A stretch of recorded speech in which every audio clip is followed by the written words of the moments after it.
é o que se chama o pabellón resoador, que é un corno. O do corno este é común tamén, por exemplo, co albogue vasco e tamén coa gaita de Gastor, que se toca na serra madrileña, que non ten fol, sino que se toca directamente ca boca. O punteiro, onde se tocan as melodías, é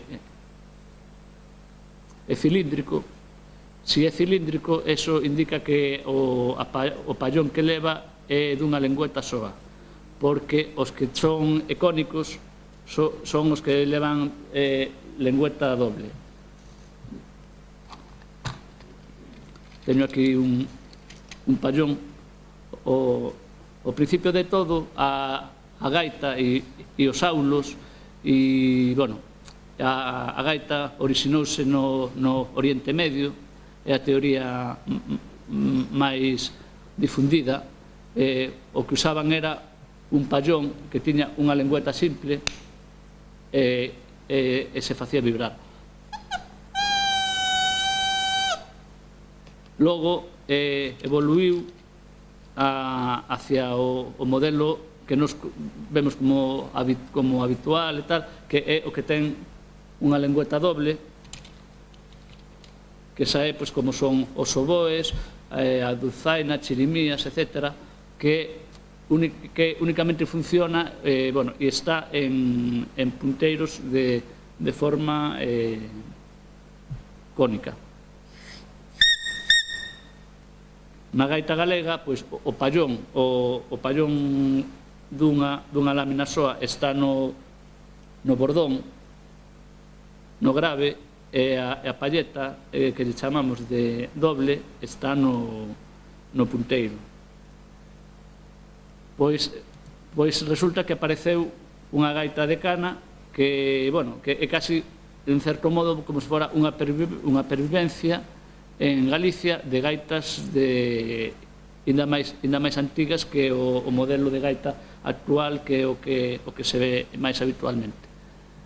O segundo modelo de gaitas que aparece é o modelo este, que non se sabe moi ben se ten un bordón, o sea, un ronquiño pequeno acompañando o punteiro, porque se ve como se fora dous tubos, que tamén hai gaitas que teñen eso en Europa.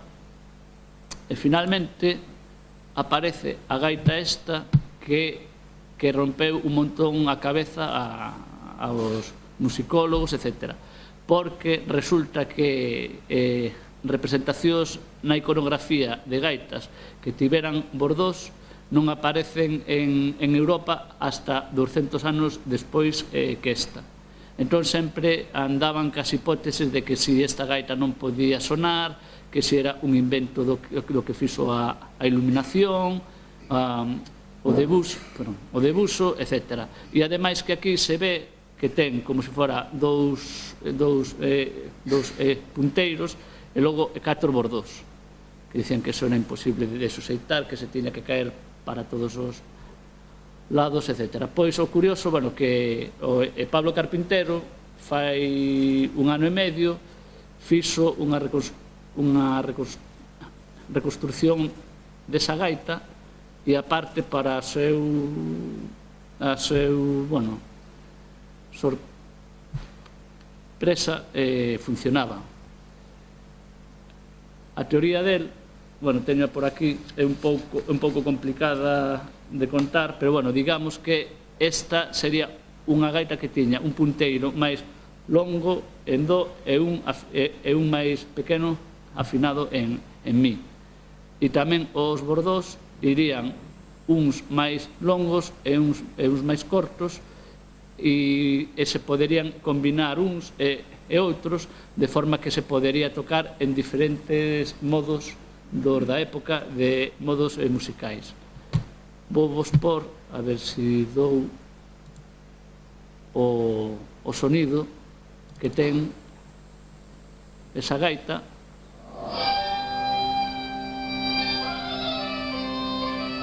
O que toca non son pezas da época, son pezas máis modernas, pero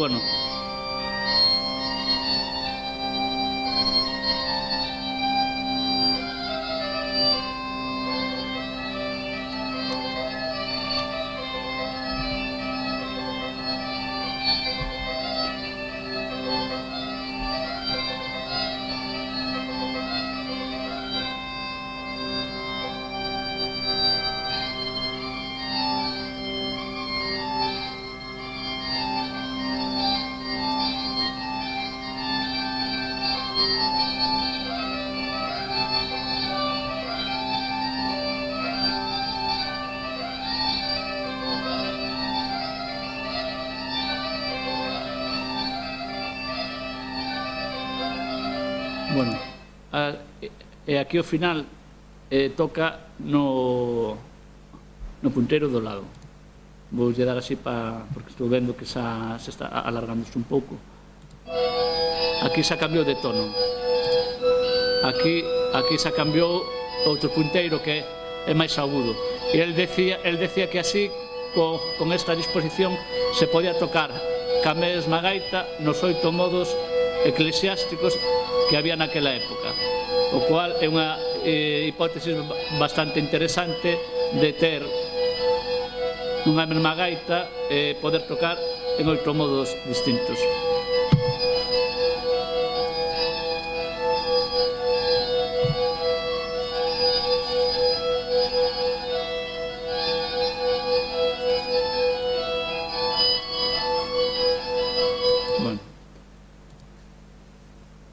Continuando, isto é unha foto máis en detalle da gaita.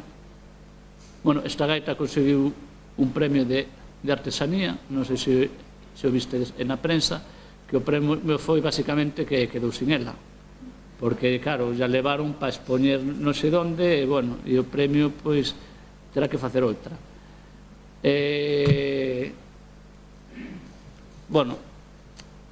Vou falar agora un poquinho máis en detalle da zanfona co título do Último Sograr.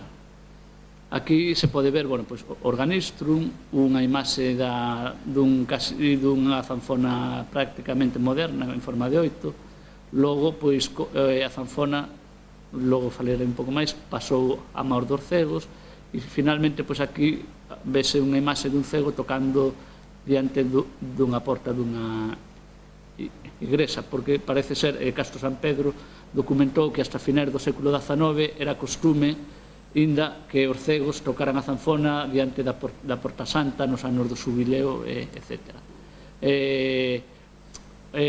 O principio de todo, a zanfona estaba na mão dos artistas ambulantes chamados sograres, que tocaban un pouco de todo, facían representacións musicais, tamén de maxia, de teatro, etc. De aí, xa despois do século XIV, empezou a caer en picado a condición do sograr, porque xa se empezaron a formar grupos musicais nas casas señoriais, e entón, ao final, a figura do sograr pasou a ser casi como un músico mendicante, que andaba moito polo camiño de Santiago, iso é ben certo, e entón pasou de estar da mãos do sograr aos dos cegos, porque xa no século XVII, cando se inventou e perfeccionou o violín, pois a zanfona é moito máis difícil de afinar, moito máis aparatosa, etc., e abandonouse totalmente o seu emprego e acabaron as zanfonas nas mãos dos cegos. Eles estaban agrupados en cofradías, entón tiñan autorización para tocar música na rúa e tamén para vender os romances que se chamaban pregos de cordel, porque os puñan nunha corda e ali a xente cantábanos e a xente se arrimaba e collía os que lle parecían, ellos mercaban. No século XIX había tal cantidad de xente que eran falsos cegos e que logo tamén empezaron a publicarse non romances religiosos, sino sobre todo os de crimes truculentos e tal, que aquelo xa foi tan escandaloso que ao final aboliuse o tema das agrupacións de cofradías de cegos, e é un pouco feriu de morte a todo o que era esa figura do cego ambulante, vendedor de coplas, etc. A finais do século XIX, inda Santiago Tafal ou tamén Castro San Pedro recolleron letras de romances na porta de Santiago de temática xacobea. Pero xa no final do século XIX xa prácticamente casi ninguén sabía tocar a zanfona, hasta que chegou este home, Faustino Santalices, que naceu en Bande no ano 1877, e el pois, cando estaba estudiando en Santiago, falando ali co Tafal, Santiago Tafal, que era organista da catedral, comentoulle da existencia dun instrumento misterioso que era a zanfona, e el entón propúsose investigar a zanfona e conseguir datos sobre ela. En Lueda, en Bande, mercou unha zanfona e despois, pouco a pouco, foi conseguindo restos doutras hasta que un poeta, Francisco Salgado, lle regalou unha zanfona que estaba moi ben conservada porque estaba metida nunha artesa de unto, entón ainda conservaba as cordas e pudo saber xusto o diámetro o calibre de cordas e a afinación, que eso moitas veces cando se consigue un instrumento de corda é moi difícil, porque se non sabes o calibre é moi difícil afinar perfectamente o instrumento. A partir de aí, ele empezou a facer unha labor de divulgación inmensa sobre a zanfona, tamén sobre a gaita, facendo conferencias, publicando artigos. El foi o único que publicou o único método de zanfona que hubo hasta fai ben poucos días, e, curiosamente, no ano 34, el xa estaba dando conferencias sobre a música de Martín Codas, sobre as cantigas de Santa María, sobre a lingua galaico-portuguesa, cando lembremos que o pergameo Vindel apareceu no ano 1921. Hai un montón de textos inéditos que o meu irmão e eu, que nos dedicamos moito a estudiar a figura de Santarices, pois témolos que falan sobre as cantigas, a evolución da lingua galega e sobre a reconstitución das cantigas de Martín Codas. Esta é unha zanfona de Santarices restaurada e, unha faceta importante de Santarices foi que el se consideraba e exerceu o papel de último sograr, digamos, galego, porque a el lle invitaban moita xente a moitos actos e el iba ali ca súa zanfona a cantar e iba facendo coplas un pouco referidas ao homenaxeado, etc. Unha moi simpática que nos publicamos no catálogo que saiu sobre a exposición de Santarices, a cantou e, no ano 2010 estaba Vicente e agora sigue igual, porque ainda seguimos medio aí na crise económica. Esta, por exemplo, a cantou cando foi o canto da inauguración da Caixa de Aforros de Ourense, no ano 20 de maio de 1933. E di así: mandoume cantar don Luís pros da fora agasallar, mais os 40 cumpridos xa non se pode cantar.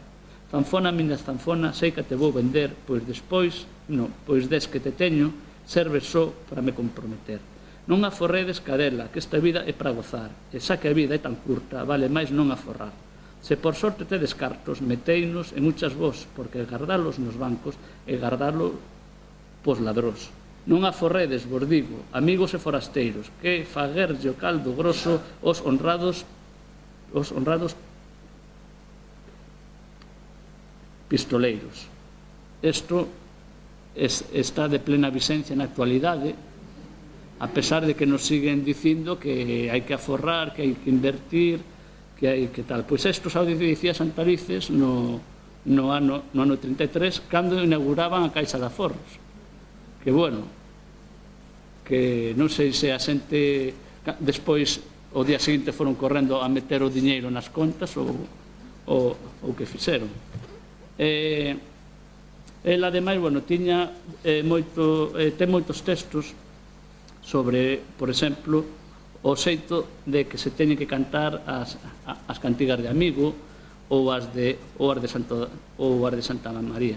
Porque, nos se vemos tamén moito que moitas formas de cantar as cantigas casi parecen como medio de ópera ou que se están moi influenciadas pola formación, digamos, de conservatorio dos que as cantan, non?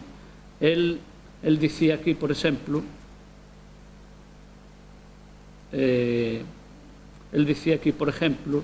que do Santiago Tafal hizo la mejor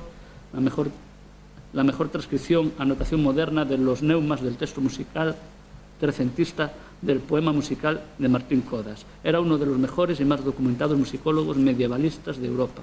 Estudió y transcribió parte del enorme caudal, en gran parte, de la música contenida en el Códice Calistino. Como gallego conocía muy bien a fondo la de su región, porque en ella creía encontrar los vestigios y las modalidades raciales imperecederas de toda música popular, y dice, las melodías codacianas deben cantarse atendiendo al valor relativo de las notas y sobre todo recordando el estilo o manera de cantar de nuestros campesinos, depurado lo que tenga de rudo e ingrato. Respecto a la expresión, dejar esta al buen gusto de los cantantes diestros y entendidos en la manera peculiar de la música gallega. Lo que puede afirmarse sin duda alguna es que las melodías codacianas son genuinamente gallegas. Tienen todo el sabor y el encanto de las que hoy podemos oír a nuestros campesinos. La tonalidad es la misma, los giros melódicos iguales y las cadencias del todo conformes con las de los alalás, como podrán comprobar oyendo las cantigas. Esto es un pouco, tira bastante para aquí, non para o país, pero quero dicir que eu creo que é unha cousa importante de ter en conta a hora de reproducir ese tipo de cantigas.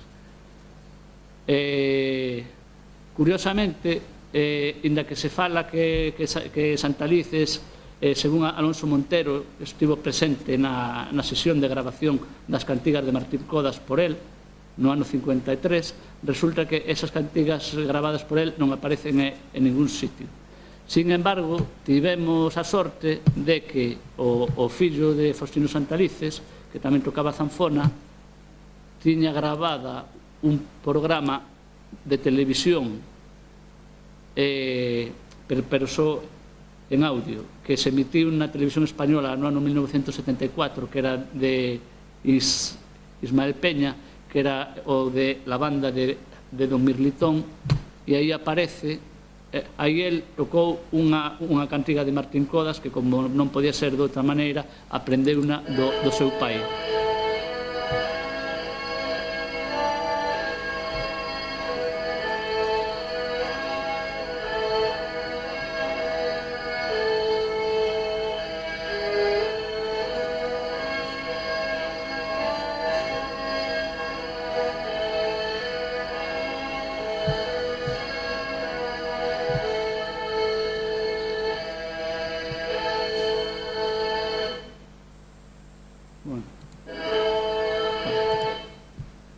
Teño un pequeno anaco do fillo de Santalices falando do seu pai, da zanfona. Se queredes volo poño, aunque creo que xa me estirei bastante.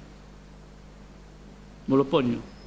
A mí, polo menos, escoitar a Santalices fillo falar do seu pai e da zanfona ten un aquel de vehemencia e de corazón que eu, cando falo, non teño, non? E logo tamén é curioso a forma en que o Ismael fala con el, que é un xeito de falar que hoxe en día na televisión xa non se estila, non? Sobre todo con tanto programa do corazón e todo eso.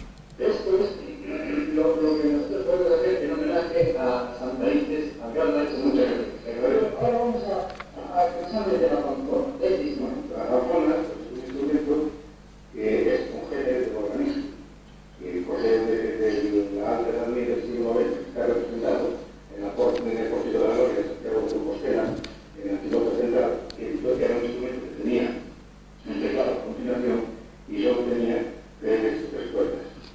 Posteriormente, en el siglo XI, Guido D'Arezzo la modificó y le añadió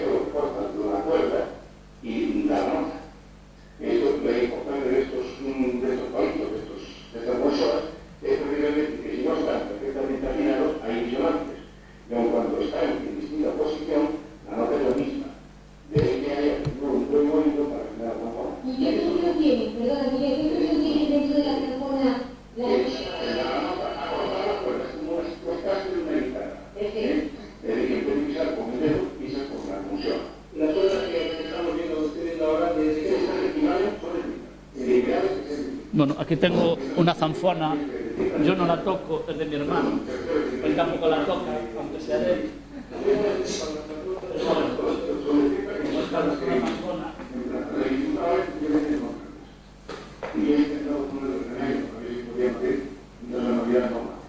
La pulsora son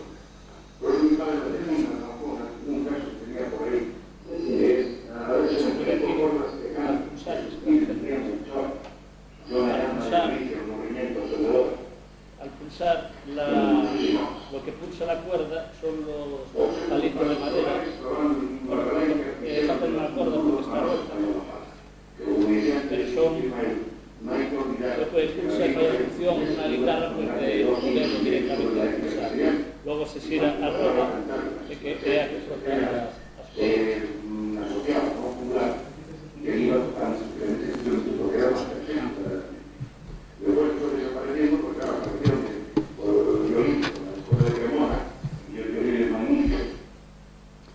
Hola, vamos a ver, que non se me escoitaba, parece ser. O que fala aí Santalices Fillo é que o fundamento da zanfona é unha corda frotada, se lle dá. Bueno, logo intento tocar un pouco con ela, ainda que diga que non toco, pero, bueno, tocarla se toca. Frota a roda nas cordas, aquí falta unha, pero, bueno, sonaba mellor que as tres. E entón, logo, o músico pulsa, o pulsar a tecla, o pauciño preme na corda, e entón, así, a corta e sube a nota.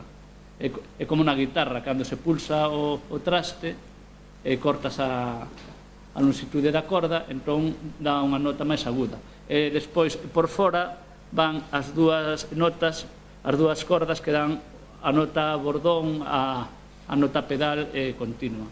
Dáselle a manivela e aquí pois, é como no violino que se afinan as cordas.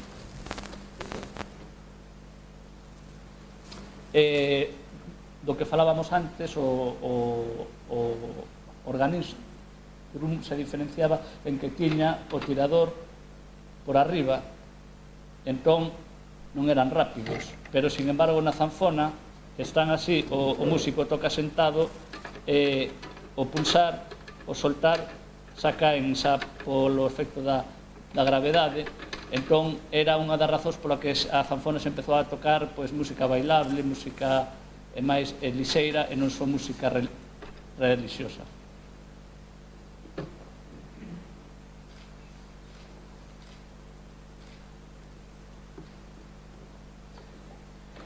E, bueno, tiña aquí gravados bastantes audios, pero, bueno, vou por unha parte do final que é bastante emocionante para min, que é a seguinte, vamos a ver. O tema da marcha das chirimías da Catedral de Santiago. A chirimía é como pois se fora pois unha especie, é o precursor do oboe. É como, bueno, pois un tubo cónico de madeira que leva unha lengüeta doble como esta, pero, bueno, máis grande, e existen dende o século XV polo menos. E, bueno, de aí surdiron a dulzaina, que se tocan en Castilla, as bombardas, e logo o oboe no século XVIII que se creou para tentar solventar as dificultades de afinación que tiña a chirimía. Realmente, unha gaita é como se fora unha chirimía a que se lle incorpora un fol, unha chirimía pequena cun fol incorporado, e aparte se lle engade un bordón. Na Catedral de Santiago se toca a marcha das chirimías da Catedral de Santiago, que se leva tocando de fai moitos anos, e é a única que se segue tocando con chirimías e con fagós que son do século XVIII. Unha teima de Santalices era facer algún día un concerto tocando zanfonas e chirimías na Catedral de Santiago, co botafumeiro ali botando fume. el desgraciadamente non o pudo facer, pero bueno, no ano 2010 pois, bueno, eu, meu irmão, Pancho Álvarez, Chechu, bueno, Chechu de Ourense e logo a Coral de Ruada, pois fixemos un concerto no que na catedral, no que precisamente tocamos a marcha das chirimías, que por certo gravara tamén a Coral de Ruada no ano 1929. Aquí se ve pois os músicos da catedral de Santiago, cun par de chirimías, un fagot. Isto é unha anotación musical do canto de chirimías que fixo Daniel González, o que fora o primeiro director da Coral de Ruada. Estos son tipos de chirimías, e esta é unhas anotacións que fixera Santalice sobre as chirimías, porque tiña el previsto, antes de morrer, tiña previsto facer el algunhas. E vou vos por entón a grabación da música. Bueno, as chirimías aprendín a tocala en 15 días, o sea que, bueno, máis ou menos